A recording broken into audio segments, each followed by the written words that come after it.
Dr. Emily Watson's hands gripped the steering wheel as her old pickup truck bounced along the dirt road. 12 hours of driving through winding mountain passes had left her exhausted, but she didn't care. She needed this. She needed to get away from everyone and everything. The cabin finally appeared through the trees. It looked exactly like the photos her uncle had left her.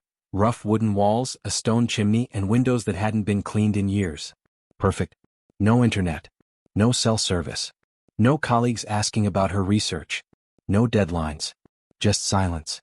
Emily killed the engine and sat there for a moment, listening to the wind move through the pine trees. This was it. Her escape from the world that had burned her out completely. After 15 years of studying languages, of decoding dead tongues and theoretical communication systems, she'd finally hit a wall. The university wanted results she couldn't deliver. Her research had gone nowhere. She was done. She grabbed her bags and headed inside. The cabin was dusty but solid. One main room with a kitchenette, a small bedroom, and a bathroom that looked like it belonged in the 1970s. Her uncle had been a strange man, spending his last years up here alone. Now she understood why. Sometimes you just needed to disappear. Emily spent the first few hours unpacking and cleaning.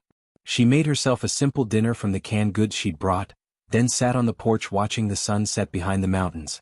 The silence was incredible. No traffic. No voices. Just wind and birds and the occasional rustle of some animal in the woods. That night she slept better than she had in months.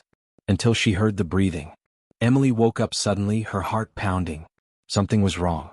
She lay perfectly still in the darkness, listening. There it was again, a deep, slow breathing sound coming from somewhere below her. It was rhythmic, like waves on a shore, but impossibly loud.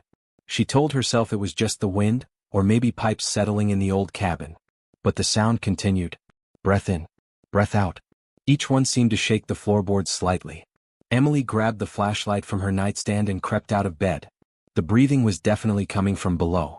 She made her way to the small door she'd noticed earlier, the one leading to the basement. She'd planned to check it out eventually, but it hadn't seemed important. Now, standing in front of it with her flashlight, she hesitated. Every horror movie she'd ever seen flashed through her mind. The smart thing would be to go back to bed, drive down the mountain in the morning, and never come back. But Emily had always been too curious for her own good. She opened the door. Stone steps led down into darkness. The breathing was louder now, echoing up from below. She started down, one step at a time, her flashlight beam cutting through the blackness. The stairs went down much farther than they should have. This wasn't a normal basement. After what felt like 3 stories, the stairs ended at a landing. Emily swept her flashlight around and saw that the space opened up into a passage carved into the rock itself. This is insane, she whispered to herself. But she kept going. The passage sloped downward, widening as it went. The walls were smooth, almost polished, and definitely not natural. Someone, or something, had made this. The breathing grew louder with each step until it filled her ears like thunder. Then the passage opened into a cavern. Emily's flashlight was useless here. The space was too vast. But there was a faint glow coming from somewhere deep inside, a bioluminescent shimmer that reminded her of deep-sea creatures. As her eyes adjusted, she saw the source of the light. And the breathing. The creature was coiled in the center of the cavern like a massive snake, but this was no snake. Scales covered its body, each one the size of a dinner plate, shimmering with colors that seemed to shift in the dim light, blues and greens and purples that didn't quite exist in nature. The body was easily as thick as a school bus and stretched back into the shadows where Emily couldn't see the end. Then the head moved. It rose up from the coils, serpentine and elegant, with a crown of horns that swept back from a skull the size of a car. 2 eyes opened, and they glowed with an inner light that was definitely not natural. They fixed on Emily with an intelligence that made her knees weak. The voice that filled her mind wasn't sound. It was something else, something that bypassed her ears entirely and spoke directly to her thoughts. Leave. The single word carried the weight of millennia. It was a command from something ancient and powerful, something that expected instant obedience. Emily's flashlight slipped from her fingers and clattered on the stone floor. The creature, the dragon, because what else could it be, shifted its massive bulk. More of its body came into view, revealing wings folded against its sides like collapsed parachutes. I said, leave, human. This place is mine. It has always been mine. Emily's mouth was dry. Her brain was screaming at her to run, to get out, to drive away and never look back. But another part of her mind, the part that had spent her entire adult life studying communication, was racing in a different direction. The way the creature communicated wasn't random. There was a structure to it, a mathematical precision in how the thoughts formed. She'd theorized about this kind of language in her doctoral thesis, a universal grammar based on mathematical constants rather than cultural development. "You're speaking in harmonic frequencies," Emily said, her voice shaky but clear. "Your communication follows a base 12 numerical pattern with recursive elements. It's beautiful." The dragon's eyes widened slightly. The massive head tilted, studying her with what might have been surprise. "You understand?" "I understand the structure," Emily said, her fear starting to give way to fascination. "I've been studying theoretical xenolinguistics for 15 years. I've never heard anything like this, but I recognize the patterns." The dragon was silent for a long moment. Then it spoke again, and this time there was something different in its mental voice. Curiosity, maybe, or confusion. "No human has ever understood the old tongue.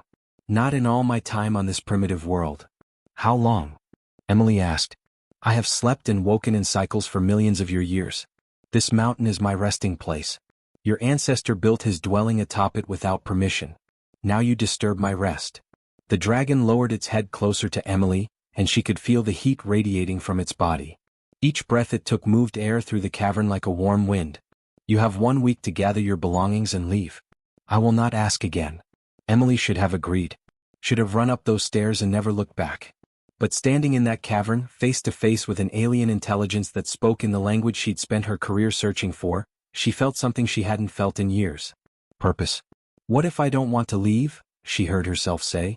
The dragon's eyes flared brighter. "Then you are far more foolish than your species appears." "Maybe," Emily said, picking up her flashlight with trembling hands. "But I didn't come up here to play it safe. I came here because I had nothing left to lose." She looked up at the massive creature. "My name is Emily, and I think we should talk." Emily didn't sleep that night. She sat at the small wooden table in the cabin, her laptop open, surrounded by notebooks filled with scribbled equations and linguistic patterns. Her hands were still shaking slightly, but not from fear anymore. This was adrenaline, pure and simple. She'd just discovered something that would change everything humanity understood about language, about intelligence, about life itself. And she had 1 week before the dragon kicked her out. The next morning she loaded up her backpack with her recording equipment, notebooks, and a thermos of coffee. She also grabbed the baseball bat she'd brought for protection against bears. Not that it would do anything against a creature the size of an airplane, but it made her feel slightly better. The descent into the cavern felt different in daylight. Well, not that any daylight reached down here, but knowing what waited below changed everything. Emily's heart pounded as she reached the bottom, her flashlight cutting through the darkness. The dragon was awake. Those massive glowing eyes tracked her as she entered the cavern. "You're still here." "I told you I wanted to talk," Emily said, trying to keep her voice steady. She pulled out a folding chair she'd brought and set it up. Then she opened her laptop and placed her audio recorder on a flat rock. "What are you doing?" "Research," Emily said simply. She looked up at the dragon. "You're the greatest linguistic discovery in human history. I'm not walking away from this." The dragon's head drew back slightly. "You're insane." "Probably," Emily admitted. "But I didn't drive 12 hours into the mountains to be sane. I came here to escape a world that didn't make sense anymore. And then I found you. Something that actually makes sense in a way nothing else has for years." She pulled out her notebook and clicked her pen. "So here's what I'm thinking. You give me this week to study your language, to understand how you communicate. In return, I'll leave peacefully when the time's up. No arguments. You expect me to participate in this?" "I'm asking," Emily said. "Not expecting. But you said no human has ever understood your language before. Aren't you even a little curious about how I can?" The dragon was silent for a long moment.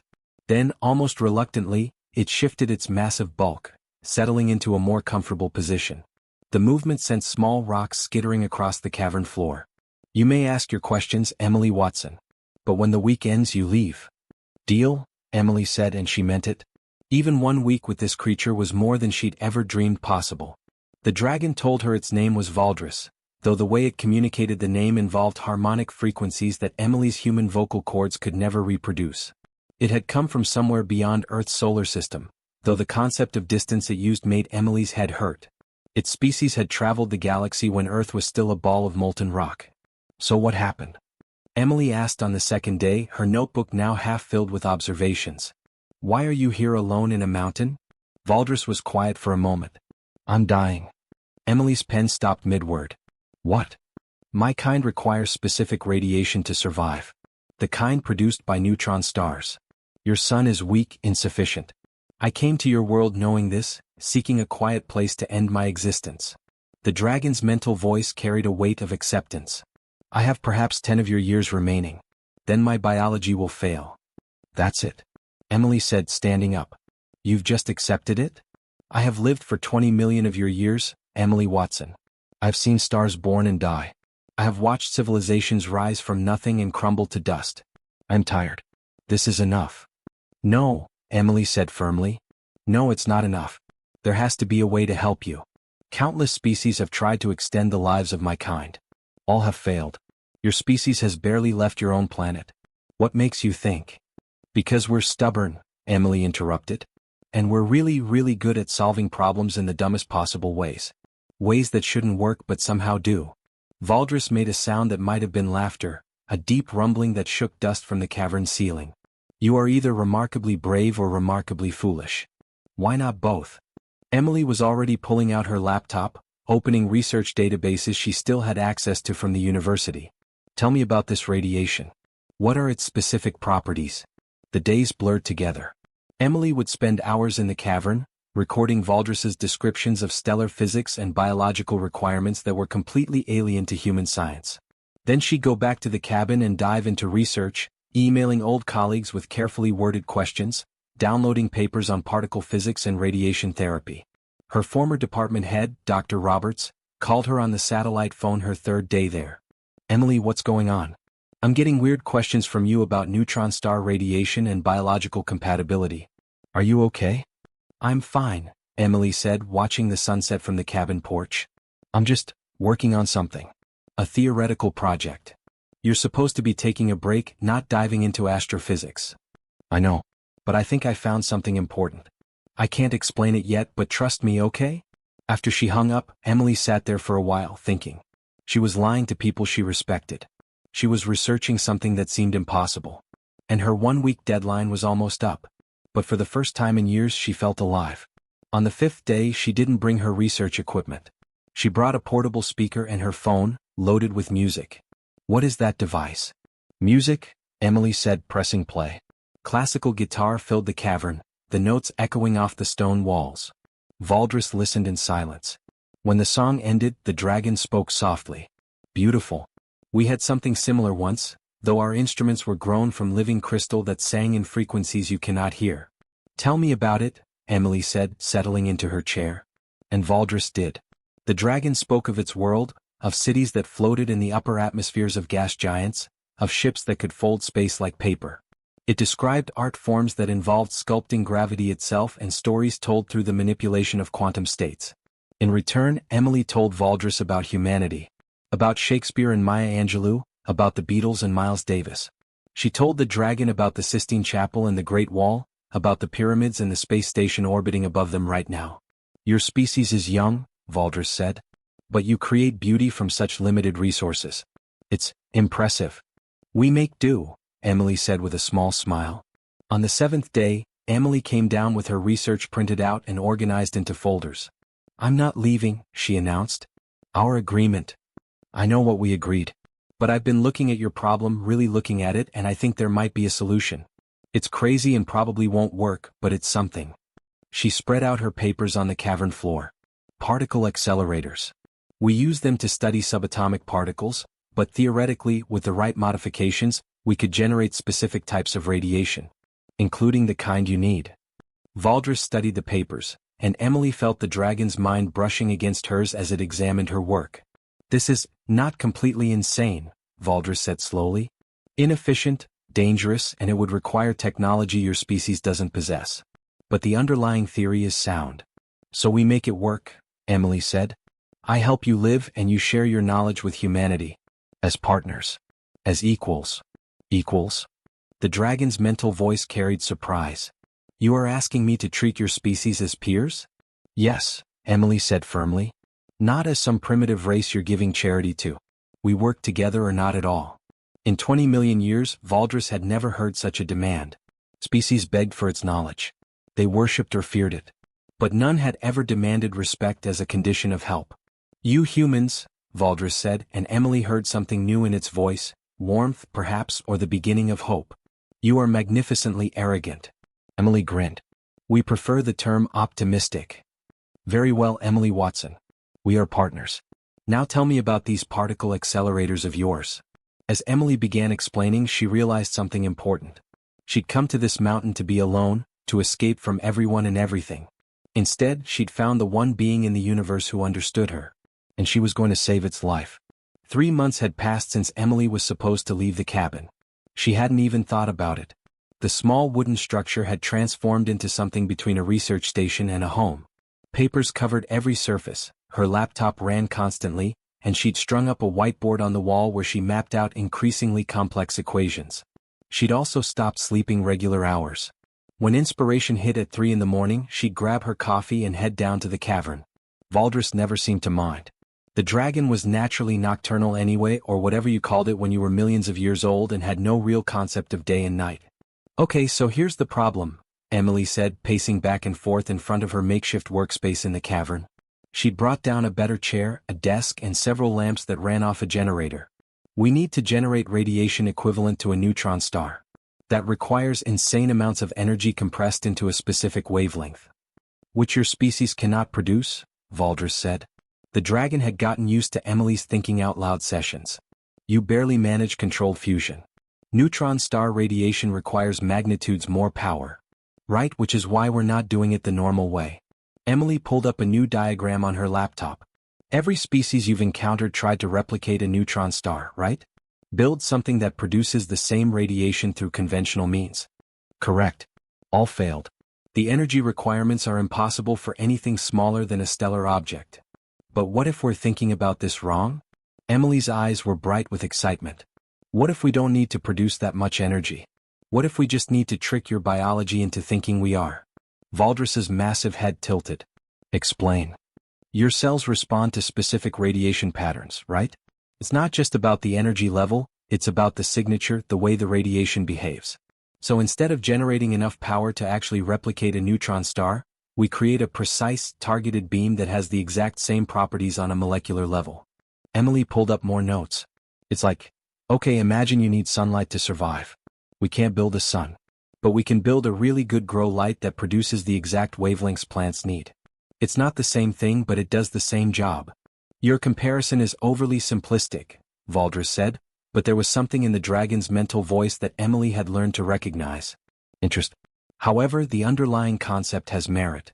Targeted radiation therapy instead of attempting to reproduce an entire stellar phenomenon. "Exactly." Emily was practically bouncing now.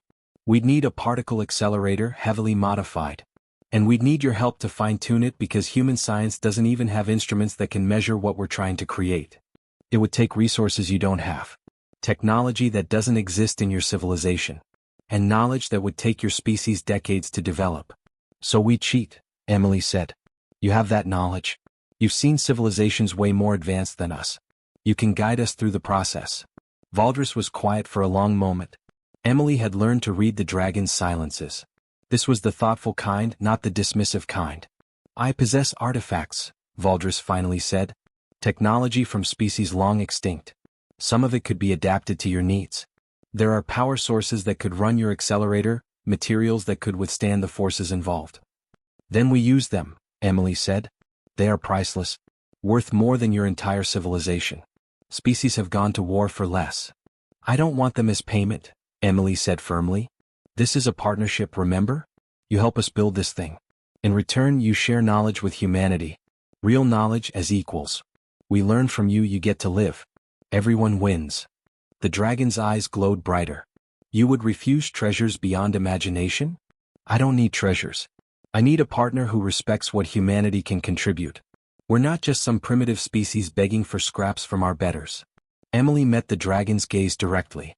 "We're the species crazy enough to think we can save a 20-million-year-old alien with tech we invented in the last century. That has to count for something. You are either the bravest human I've encountered or the most delusional. Again, why not both?" Emily grinned. For the first time since they'd met, Valdris made a sound that was unmistakably laughter. It rumbled through the cavern like gentle thunder. Very well, Emily Watson. We are partners. Let me show you what we're working with. The dragon moved deeper into the cavern, into areas Emily hadn't explored. She followed with her flashlight, though she barely needed it. Valdris's scales provided enough bioluminescent glow to light the way. They reached a chamber that took Emily's breath away. Crystalline structures grew from the walls, pulsing with soft light. In the center stood objects that couldn't possibly be natural. A sphere that seemed to contain a small star. Rings of metal that floated without support. A cube that hurt to look at directly, as if it existed in more dimensions than Emily's eyes could process. These are remnants of the civilizations I've known, Valdris said softly. The sphere is a quantum battery. It has powered my life support for 3 million years and still holds 90% of its charge. The rings are gravitational stabilizers. The cube? Even I don't fully understand the cube. But these other items, these we can use. Emily approached slowly, almost reverently. She was looking at technology that came from species that had died out before humans had even evolved. This is incredible. This is dangerous, Valdris corrected. In the wrong hands, any of these could destroy your world. You must choose your allies carefully. I know some people, Emily said. Scientists I trust. People who are smart enough to understand what we're doing and ethical enough not to abuse it. Over the next few weeks, Emily made careful phone calls. She reached out to Dr. Jack Morrison, a particle physicist she'd met at a conference years ago. Then Lisa Chin, an engineer who specialized in electromagnetic systems. And finally, Tom Bradley, a materials scientist with a reputation for thinking outside the box. She told them she'd made a breakthrough in theoretical energy generation. That she needed help building a prototype. That it could change everything if it worked. She didn't mention the dragon. Not yet. They arrived on a cold October morning, their faces full of curiosity and skepticism. Emily met them at the cabin with coffee and pastries. Okay, Emily, Jack said, settling into a chair. We drove all the way out here. This better be good. It's better than good, Emily said. But before I show you, I need you to promise something. What you're about to see doesn't leave this mountain without my permission. No publications, no leaked photos, nothing. Not until we're ready. Lisa frowned. That's not how science works. We share information, we peer review. I know. And we will. But this is different. This is. Emily took a deep breath. Just promise me. Please. They exchanged glances but nodded. Emily led them down to the cavern. Tom was the first to speak when he saw Valdris. Holy Mother of. Everyone meet Valdris, Emily said calmly. Valdris, these are the colleagues I told you about. Greetings, humans, Valdris's voice filled their minds. All three scientists stumbled backward. It's telepathic, Lisa whispered. I am many things, Valdris said. Emily tells me you are intelligent for your species. I hope she's correct. We have much work to do. Jack was staring, his mouth open. This is first contact. We need to tell people. The government, the scientific community. Later, Emily said.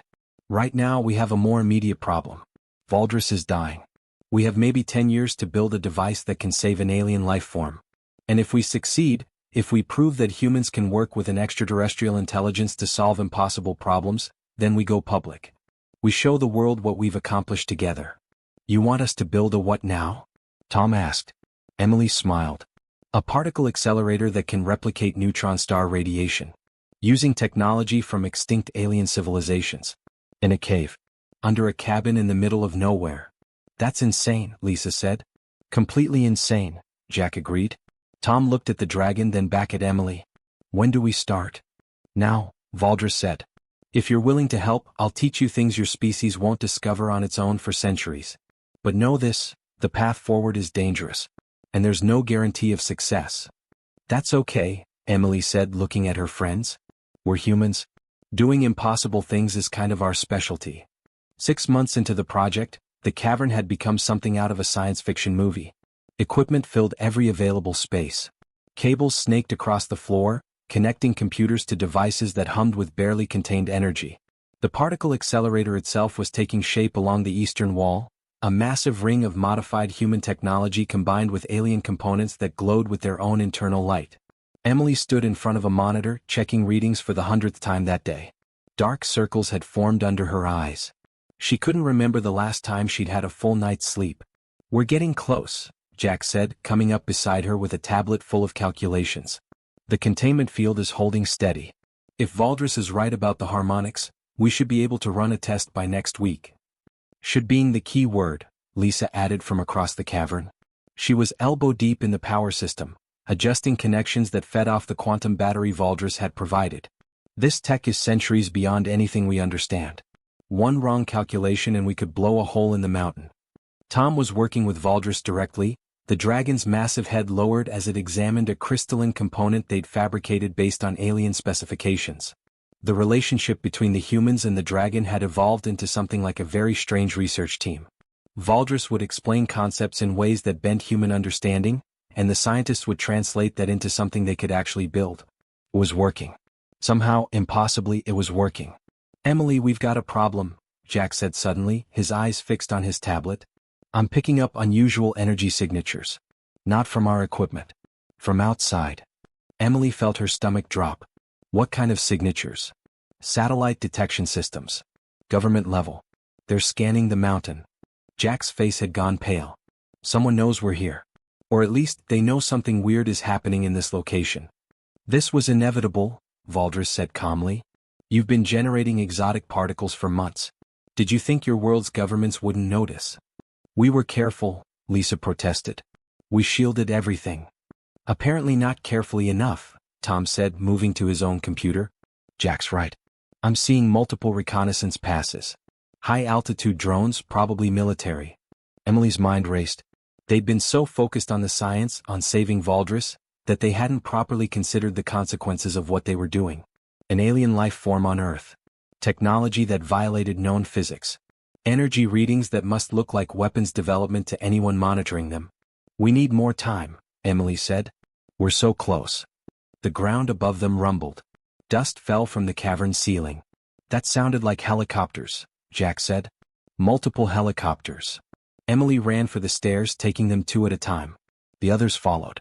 When they burst out of the cabin, the morning sky was filled with aircraft. Black helicopters circled the mountain like predatory birds. As Emily watched, troops began rappelling down, landing in the clearing around her cabin. Everyone on the ground.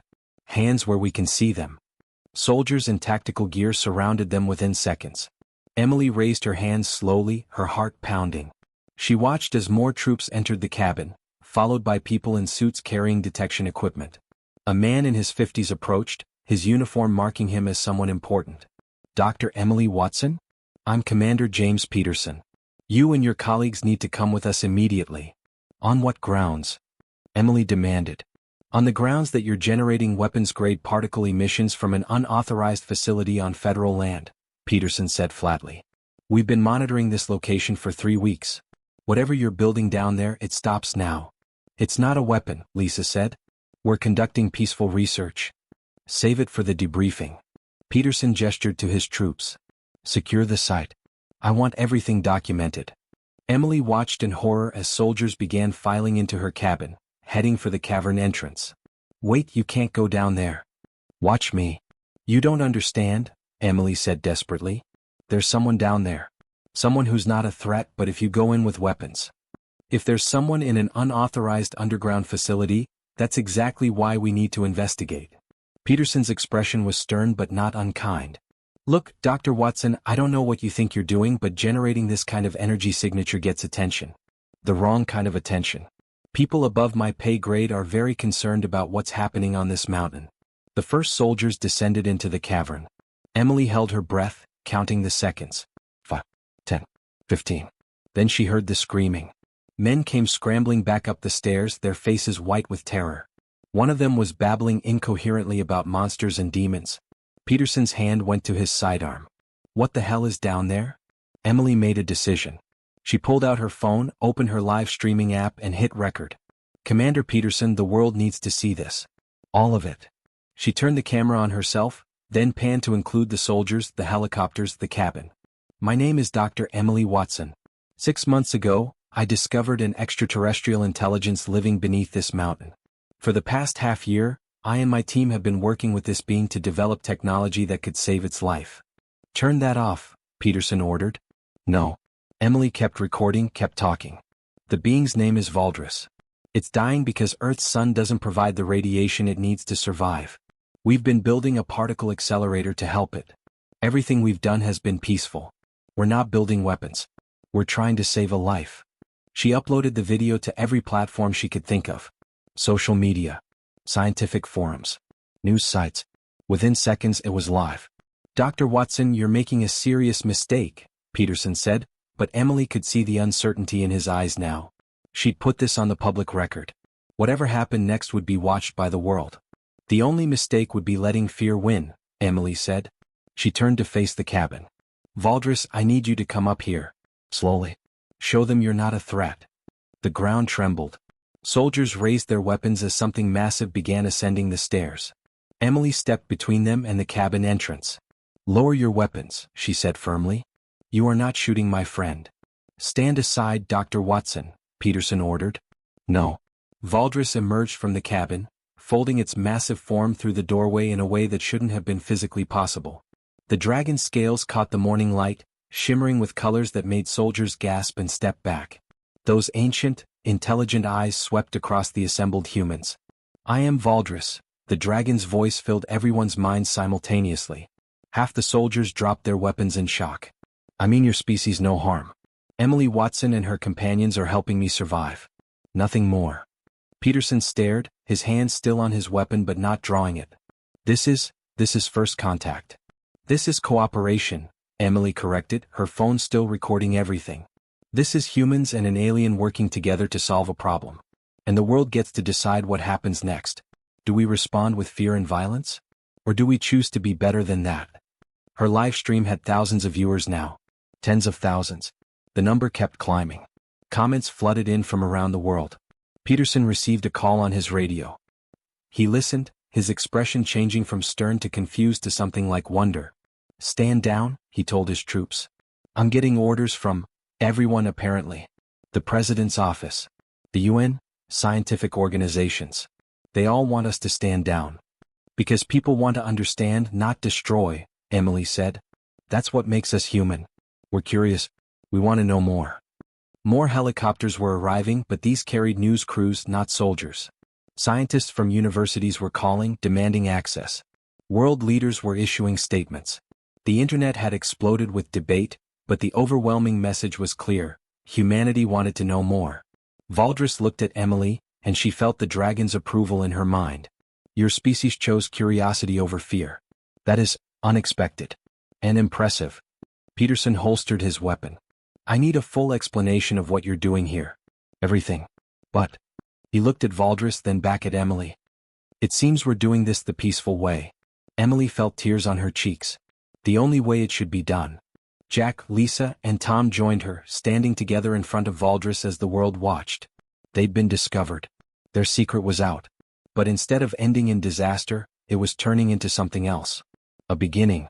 "Your species is remarkable," Valdris said softly for only the team to hear. "In 20 million years I never expected this." "That's because you underestimated how stubborn we are," Emily said with a tired smile. "We don't give up on our friends. Not ever." Commander Peterson approached cautiously, looking up at the massive dragon. "So, you're really dying? And they're trying to save you?" "Correct. And if they succeed? What then?" Valdris's eyes glowed brighter. "Then I teach your species things that will change your civilization forever. As partners. As equals." Peterson looked at Emily. "You've put humanity on a very strange path, Dr. Watson." "The best kind of strange," Emily replied. "The kind where we choose hope." 3 months after the world learned about Valdris, the mountain had transformed into something nobody could have predicted. The small cabin was now surrounded by a temporary research facility. Scientists from dozens of countries worked in shifts, all contributing to the project that had captured humanity's imagination. The particle accelerator had grown from a secret experiment into a global collaboration. Emily stood in the main control room, what used to be her uncle's living room, watching monitors that displayed data from around the world. Universities were running calculations. Tech companies had donated equipment. Even competing nations had set aside their differences to contribute to this singular goal: saving an alien life. "We're ready," Jack announced, checking his tablet one final time. "All systems are green. Power levels are stable. Containment fields are holding." Lisa was down in the cavern with Valdris, making final adjustments to the crystalline array that would focus the radiation. Her voice came through the radio. Valdris says the harmonic frequencies are perfect. We're good to go down here. Tom stood beside Emily, his hands hovering over the activation controls. This is it. 6 months of work. Contributions from thousands of people. All leading to this moment. No pressure or anything, Emily said, but her voice was shaking. They'd run simulations hundreds of times. The math all checked out. But this was real now. Something went wrong, they could hurt Valdris. Or worse. Commander Peterson had become an unlikely ally over the past months. He stood in the corner of the room, watching everything with quiet intensity. The military had transitioned from threats to protection, keeping protesters and troublemakers away from the site. There were plenty of both. Some people saw Valdris as humanity's greatest hope. Others saw the dragon as a threat that should be eliminated. But the majority? They were simply fascinated. Dr. Watson, Peterson said. We've got confirmation from the observation teams. Every major space agency is watching. This is being broadcast to over 2 billion people worldwide. Emily felt her stomach clench. 2 billion people watching them either succeed or fail spectacularly. Emily, Valdris's voice filled her mind with its familiar warmth. Whatever happens, know that you've given me something precious. Hope. Friendship. A reason to believe in possibilities again. That alone is worth everything. Don't talk like that, Emily said aloud. This is going to work. It has to work. She looked at Tom and nodded. He pressed the activation sequence. The cavern filled with a sound that wasn't quite sound, more like reality itself humming. Energy readings spiked across every monitor. The particle accelerator came online, exotic particles racing through electromagnetic channels at speeds that bent the laws of physics. The crystalline array began to glow brighter and brighter, until even the cameras in the cavern had to adjust their exposure. The radiation being generated was invisible to human eyes, but instruments showed it clearly, a perfect match for neutron star emissions, focused into a beam no wider than a pencil, aimed directly at Valdris. Containment field holding, Jack called out. No leakage. All radiation is confined to the target area. Valdris's biosigns are changing, Lisa reported, her voice tight with tension. Heart rate increasing. Neural activity spiking. I'm seeing cellular regeneration across all monitored areas. Emily watched the biological displays with her heart in her throat. Numbers scrolled past too fast to read individually, but the trend was clear. Valdris's body was responding exactly as they'd hoped. Minutes passed like hours. The room was silent except for the hum of equipment and the steady stream of data reports. Emily realized she was holding her breath and forced herself to breathe normally. 10 minutes in, Tom announced. All systems stable. Power consumption within predicted parameters. 15 minutes. Valdris's cellular decay has stopped. We're seeing reversal of degradation patterns. 20 minutes. Biosigns are stabilizing at healthy levels. Then Valdris's voice filled not just Emily's mind but everyone's in the facility. It's working. I can feel it. My body is healing. The emptiness I've carried for so long is filling with life again. The control room erupted in cheers. Scientists hugged each other. Tom pumped his fist in the air. Even Peterson was smiling, a genuine expression of relief and wonder. But Emily just stood there, tears streaming down her face. They'd done it. Against every odd, against all conventional wisdom, a small team of humans had saved an alien life using technology they'd barely understood 6 months ago. The accelerator ran for 2 hours, flooding Valdris's body with the radiation it needed. When they finally powered it down, the dragon emerged from the cavern looking different. Its scales were brighter, more vibrant. The glow in its eyes was stronger. Even its movements seemed more fluid, less burdened. Valdris spread its wings for the first time since Emily had met it. They were massive, easily spanning 100 feet, and they caught the afternoon sun in a display of colors that made everyone stop and stare. The dragon launched itself into the air with a power that sent wind rushing across the mountain. Emily watched it soar above the facility, executing loops and spirals in pure joy. After 20 million years of slow decline, Valdris was truly alive again. But then something unexpected happened. Alarms began sounding in the control room. Not from their equipment, from the astronomical monitoring systems that had been set up to track any unusual activity. We're detecting energy signatures, one of the astronomers called out. Multiple sources. Coming from outside the solar system. What kind of sources? Emily asked, rushing to the monitor. Ships, the astronomer said, his voice filled with awe. Dozens of them. They're using faster-than-light travel. And they're heading directly for Earth. Valdris landed in front of the facility, its massive form blocking the sun. They detected the accelerator's signature. My kind, and others who remember when dragons flew between the stars. They know I'm alive. And they're coming to investigate. Peterson was already on multiple phones, coordinating with governments worldwide. How long do we have? 3 days. Perhaps 4. 3 days until what? Jack asked. First contact? Invasion. Neither. Simply arrival. What happens then depends on what they find. Valdris turned its massive head to look at Emily and her team. They will judge your species based on what you've accomplished here. If you could save one dying dragon through cooperation and ingenuity, you might be worthy of joining the galactic community. Emily felt the weight of that statement. Everything they'd done, all the work and struggle and hope, had been about saving one life. But it had become something bigger. Humanity's entrance exam into a universe full of intelligent life. We didn't do this to impress anyone, Emily said firmly. We did it because it was right. Because you were our friend. Because we don't give up on people we care about. I know. That's exactly why they're coming. That's exactly what makes your species special. Over the next 3 days, the mountain became the focal point of humanity's attention. World leaders arrived to observe. The UN established a temporary headquarters nearby. Scientists scrambled to prepare for what might be the most important moment in human history. Emily spent most of that time with Valdris just talking. About the dragon's past, about humanity's future, about the species they were about to meet. Are you scared?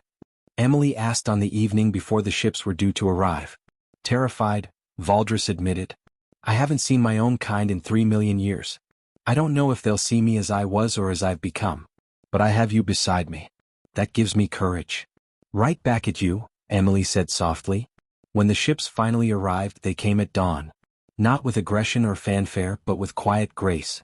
Vessels of impossible design descended through the atmosphere, their hulls reflecting the morning light in ways that hurt to look at directly. The largest ship landed in the clearing beside the facility. A ramp extended and beings emerged.